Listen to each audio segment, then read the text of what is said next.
خدا غیر قوموں کو بھی زندگی کے لیے توبہ کی توفیق عطا کرتا ہے۔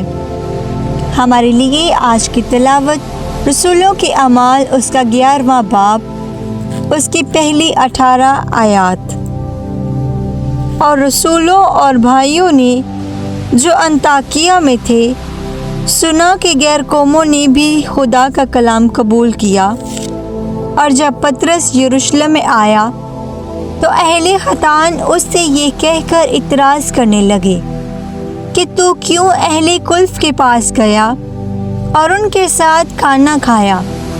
تب پطرس نے شروع کر کے ترتیب سے انہیں بیان کیا کہ میں یافا کے شہر میں دعا کر رہا تھا اور وجد میں آ کر ایک رویا دیکھی کہ ایک باسن بڑی چادر جیسا جس کے چاروں کونے آسمان سے لٹکتے تھے اتر کر مجھ تک آیا۔ اس پر میں نے غور سے نظر کی تو آسمان کے چوپائے اور وحشی جانور اور کیڑے مکوڑے اور ہوا کے پرندے تھے، اور میں نے ایک آواز بھی سنی جو مجھ سے کہتی تھی کہ اے پطرس اٹھ، ذبح کر اور کھا، مگر میں نے کہا اے خداوند ہرگز نہیں، کیونکہ کبھی کوئی حرام یا ناپاک چیز میرے منہ میں نہیں گئی۔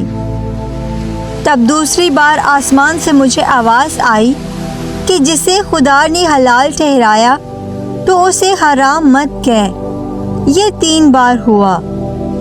پھر سب کچھ آسمان کی طرف اٹھا لیا گیا، اور دیکھو اسی دم 3 آدمی جو کیسریا سے میرے پاس بھیجے گئے تھے اس گھر کے پاس آ کھڑے ہوئے جس میں ہم تھے، اور روح نے مجھ سے کہا کہ تو بے کھڑک ان کے ساتھ چلا جا، اور یہ 4 بھائی بھی میرے ساتھ ہو لیے، اور ہم اس شخص کے گھر میں داخل ہوئے، اور اس نے ہم سے بیان کیا کہ کس طرح اس نے ایک فرشتے کو اپنے گھر میں کھڑا دیکھا جس نے اس سے کہا کہ یافا میں آدمی بھیج اور شمعون کو جو پطرس کہلاتا ہے بلوا، وہ تجھ سے وہ باتیں کہے گا جن سے تو اور تیرا سارا گھرانہ نجات پائے گا۔